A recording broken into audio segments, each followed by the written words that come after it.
ನೋಡ್ರಿ ಇದೆಲ್ಲ ಈ ಎಲೆಕ್ಷನ್ ಬಂದಿದೆ ಈಗ ಪಾರ್ಲಿಮೆಂಟ್ ಚುನಾವಣೆ. ಕಾಂಗ್ರೆಸ್ನವರು 100ಕ್ಕೆ 100 50 ಸ್ಥಾನನೂ ಬರಲ್ಲ ಈ ಸಲ. ಹೋದ ಸಲ ಯಾರೋ ಒಂದು 48-50 ಬಂದಿದ್ದರು. ಈ ಸಲ 30 ಸ್ಥಾನನೂ ಅವ್ರು ಗೆಲ್ಲಲ್ಲ.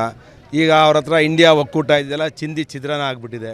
ಈಗ ನಿತೀಶ್ ಕುಮಾರ್ ಇರ್ಬೋದು, ಮತ್ತು ಮಮತಾ ಇರ್ಬೋದು, ಎಲ್ಲರೂ ಕೂಡ ಒಬ್ಬೊಬ್ಬರು ಒಂದೊಂದು ದಿಕ್ಕಲ್ಲಿ ಹೊರಟೋಗಿದ್ದಾರೆ. ಇವರು ಹತಾಶರಾಗಿದ್ದಾರೆ. ಕರ್ನಾಟಕದಲ್ಲಿ ಕೂಡ ಡಿ ಕೆ ಸುರೇಶ್ ಒಬ್ಬರು ಗೆದ್ದಿದ್ರು, ಈ ಸಲ ಅವರು ಗೆಲ್ಲಲ್ಲ ಅಷ್ಟೇ, ಕ್ಲಿಯರ್ ಅಲ್ರಿ. ಅದಕ್ಕೆ ಅವ್ರು ಹತಾಶರಾಗಿ ಮಾತಾಡಿರೋದು. ದೇಶ ವಿಭಜನೆ ಮಾಡುವಂಥದ್ದು ನೆಹರು ಮಾಡಿದ್ರು, ಪಾಕಿಸ್ತಾನ ಅವತ್ತು ವಿಭಜನೆ ಸ್ವಾತಂತ್ರ್ಯ ಪೂರ್ವದಲ್ಲಿ. ಈಗ ಅದನ್ನೇ ಮಾಡೋಕ್ಕೆ ಹೊರಟಿದ್ದಾರೆ.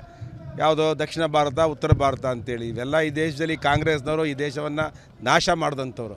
ಅದಕ್ಕೆ ಅವ್ರನ್ನ ಜನ ಮೂಲೆಯಲ್ಲಿ ಕುಣಿಸಿದ್ದಾರೆ. ಇನ್ನೂ ಬುದ್ಧಿ ಬಂದಿಲ್ಲ ಅವ್ರಿಗೆ. ಅವ್ರ ನಡವಳಿಕೆಗಳು ಸರಿಗಿದ್ದರೆ, ದೇಶದ ಬಗ್ಗೆ ಅಭಿಮಾನ ಇದ್ದರೆ ಈ ರೀತಿಯ ಮಾತುಗಳನ್ನು, ಒಡಕು ಮಾತುಗಳನ್ನು, ದೇಶ ವಿಭಜನೆ ಮಾಡುವಂಥದ್ದನ್ನು ಮಾಡ್ತಿಲ್ಲ. ಇದನ್ನು ನಾವು ತೀವ್ರವಾಗಿ ಖಂಡಿಸ್ತೇವೆ. ಇದಕ್ಕೆ ದೇಶದ ಜನ ಪಾರ್ಲಿಮೆಂಟ್ 2024ರ ಮೇ ಪಾರ್ಲಿಮೆಂಟ್ ಚುನಾವಣೆಯಲ್ಲಿ ಕಾಂಗ್ರೆಸ್ನ ಧೂಳಿಪಟ ಮಾಡಿ ಒಂದು ಸ್ಥಾನನೂ ಕರ್ನಾಟಕದಲ್ಲಿ ಬರದಲ್ಲಿರುವಂಥ ಪರಿಸ್ಥಿತಿಯನ್ನು ನಿರ್ಮಾಣ ಮಾಡ್ಕೊಂಡು ಜೋಡಿಸೋದಲ್ಲ, ಅದು ಕತ್ರಿ ತಗೊಂಡು ಕಟ್ ಮಾಡುವಂಥದ್ದು. ಭಾರತ್ ಜೋಡೋ ಯಾತ್ರೆನೇ ಅಲ್ಲ ಅದು. ಅಂದರೆ ದೇಶವನ್ನು ವಿಭಜನೆ ಮಾಡೋಂಥ ಕೆಲಸನ ರಾಹುಲ್ ಗಾಂಧಿ ಮಾಡ್ತಿದ್ದಾರೆ. ರಾಜ್ಯಕ್ಕೆ ಸರಿಯಾಗಿ ಸ್ಪಂದಿಸ್ತಲ್ಲ, ಹಾಗಾಗಿ ಹೇಳಿಕೆ ಕೊಡ್ತೀನಿ. ಯಾರು ರಾಜ್ಯಕ್ಕೆ ಸ್ಪಂದಿಸ್ತದೆ? ಏನು ಸ್ಪಂದಿಸಬೇಕಾಯ್ತು? ಕೇಂದ್ರ ಸರ್ಕಾರ ಕೊಟ್ಟಿರುವಂಥ ಯೋಜನೆ ಇವತ್ತು ಅಕ್ಕಿ ಅಂತ ಹೇಳ್ತಾರಲ್ಲ, 10 kg ಅಂತ ಇಲ್ಲಿ ಭಾಷಣ ಮಾಡೋರು ಸಿದ್ದರಾಮಯ್ಯನವರು. ಯಾವುದ್ರಿ ಅಕ್ಕಿ ಕೊಟ್ಟಿರೋದು? ಕೇಂದ್ರ ಸರ್ಕಾರ ಕೊಟ್ಟಿರೋ ಅಕ್ಕಿನ ಅವ್ರು ಹೇಳ್ತಾರೆ.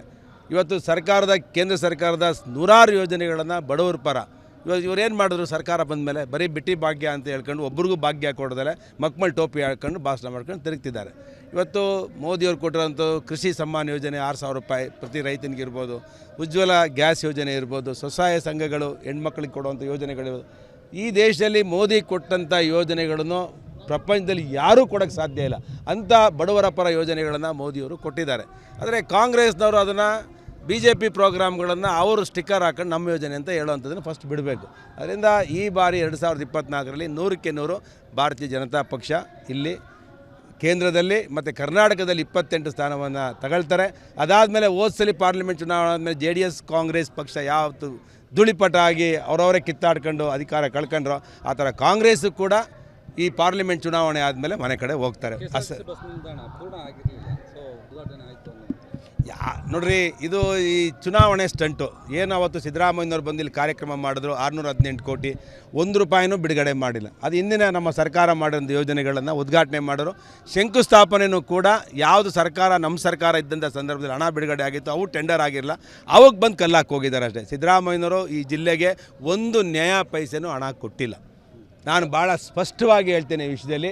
ಅದರಿಂದ ಈ ಸಿದ್ದರಾಮಯ್ಯನವ್ರು ಬಂದಿದ್ದು ಸರ್ಕಾರಿ ಹಣದಲ್ಲಿ ಮಜಾ ಉಡಾಯಿಸಿ ಕಾಂಗ್ರೆಸ್ ಪಕ್ಷನ ತುಮಕೂರಿನಲ್ಲಿ ಪಾರ್ಲಿಮೆಂಟ್ ಗೆಲ್ಲಿಸಬೇಕು ಅಂತ ಬಂದಿದ್ದು. ಜನ ಇದಕ್ಕೆ ಉತ್ತರ ಕೊಡ್ತಾರೆ.